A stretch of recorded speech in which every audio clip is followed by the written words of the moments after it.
Okay, so we're gonna make a quick video just how to reconstitute your peps for your lab rats. Just for and not for human consumption. These are just some things you're gonna need. This is your bacteriostatic water. They do come in different bigger vials, whatnot. They do sometimes have labeling around this and whatnot. And then depending on what company you get it from, this is going to be your insulin syringe. Gonna open that now. You're also going to want to have alcohol swabs. We're going to pretend I do everything perfectly. This is my alcohol swab. Boom, hit that right there. What we're going to do with this, and then you're going to want to have your vial of your Retatrutide or whatever peptide you want to reconstitute. What we're going to do, I always pop this off right here. For this case, this is a 10 milligram Retatrutide. So what I'm going to do, I usually, just so you know, I always keep this handy, just so whenever you want to dispose of it, you just put that right back on, and then you're going to throw it away after.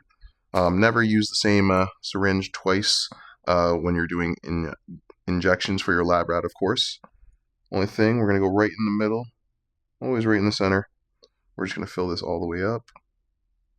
If it does draw slowly, like very, very slowly, sometimes you can put a full 100 units of air into your vial. It shouldn't do that for your water, but just in case, if you ever need to, for your peps.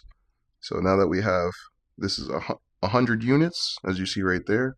It's 100 units. So 1 ml is 100 units here.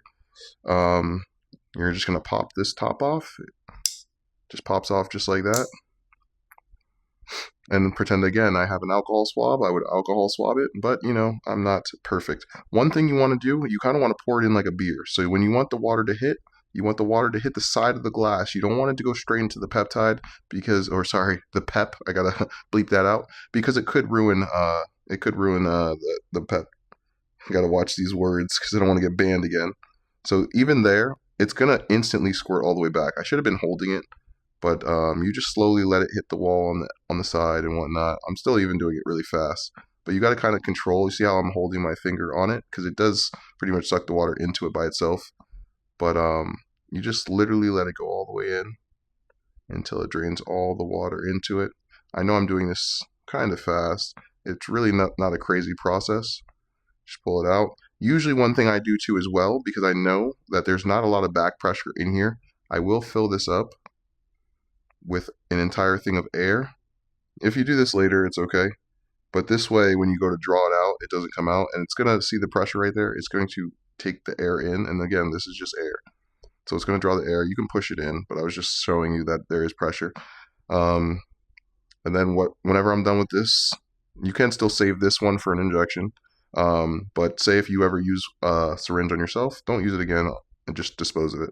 But I always cap it off like that. Although I'm kind of stupid.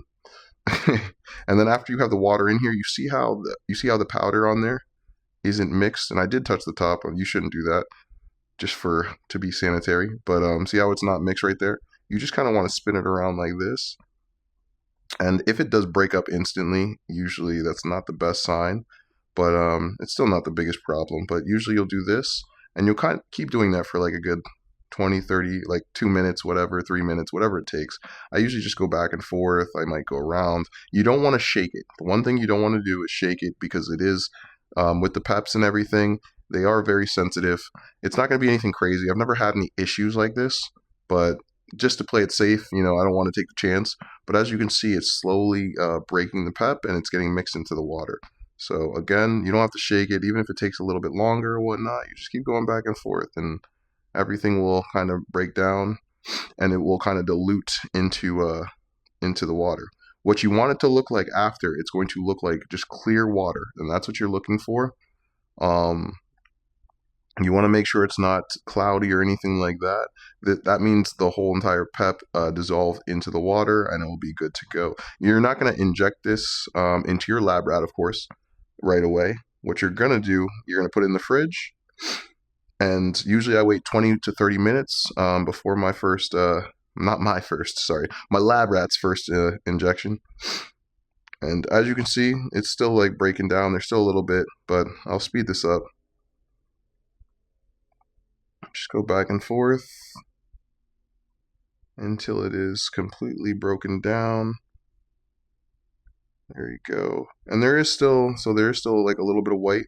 Of course, like I said, you want to break everything down. Let me try to focus really quick for you. There you go. So you still see there's a little bit of white in there. Gonna break that all the way down. There's a little bit of white on that corner right there. So do the best I can to break it all down. For me, I have ample amounts of Reta.